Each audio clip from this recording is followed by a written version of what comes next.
have any guilt when you read Mark's book? So that's a really interesting one, because what I began to realize was people respond to this book very often with oh, it's your fault. They look back in their lineage and they say, oh, it's your fault, as though we've always got to blame someone. When in reality, so often if we say, if I were in their shoes, in their situation with what they knew at the time, what kind of decision would I make? Which, man, if people could just uncouple themselves from their infinite knowledge of what they know now and say, what if I were in that situation? So often what you'll find is, no, you probably would have made a similar situation, a similar kind of decision. Mm-hmm.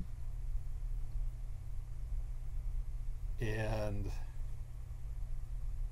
then you go, oh, yeah, now I can see. He was totally misunderstood. Or he was, like, you just ask yourself, what if you gave and gave and gave only to have your family torn apart?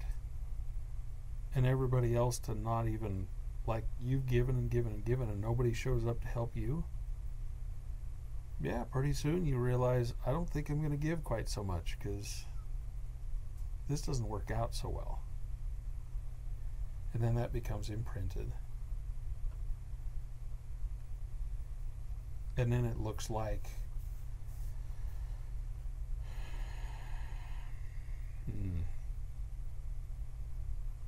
it looks like you're a narcissist then.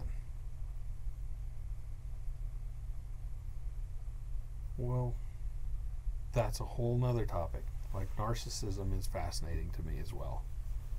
What brings that up? But kind of getting off track.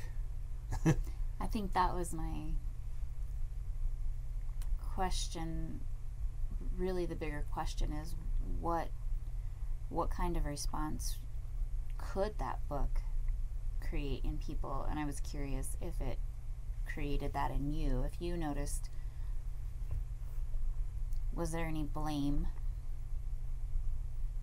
shown towards your parents, your grandparents, the lineage? Was there blame given, or was there any guilt felt? Because it seems to me that that's often where we might tend to go when there's not understanding. For some reason, when I read it, it brought almost no guilt, no shame. As a matter of fact, it took it away. Mm-hmm. Because most of my talk therapy had me believing, like, I needed to be mad at my mom or my dad or my grandparents or whoever. Like, I needed to be mad at them and change my relationship with them, whatever. And then I read this, and it brought this recognition that most of the things that encoded my epigenetic response to the environment were things that they had no control over, or they were doing the best, or they were doing what they thought was right, and there were consequences.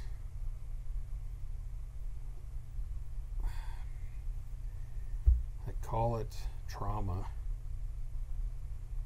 things that were frustrating that then get passed down. What has your experience been with sharing the book? Have you noticed a response typically that shows up when you share his work with people?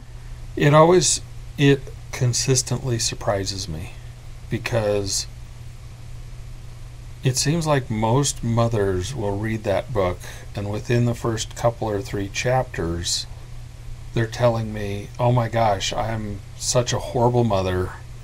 Oh my gosh, I traumatized my kids. And it brings up this interesting shame dynamic, guilt. And it just breaks my heart because I don't know what it is that needs to be expressed to help them realize that just because they did certain things when they were a mother, or just because their moms did certain things when they were raising them, the whole point is about coming to feel like you understand them, and that it's not forgiveness, because it's about recognizing that just like we have our own struggles and our own things that we don't understand, and we just keep plugging along and we don't really make sense of them, but we do our best, that's how they were. And that it's not about finding fault or being blamed or doing things perfect. It's about recognizing that there are things at play that if we could just reframe the way that we analyze it, the way we say this is what it is, it makes such a difference. We could let go of the heaviness of guilt and shame and doubt and blame and anger and sadness through understanding. And I would love to have a conversation about forgiveness.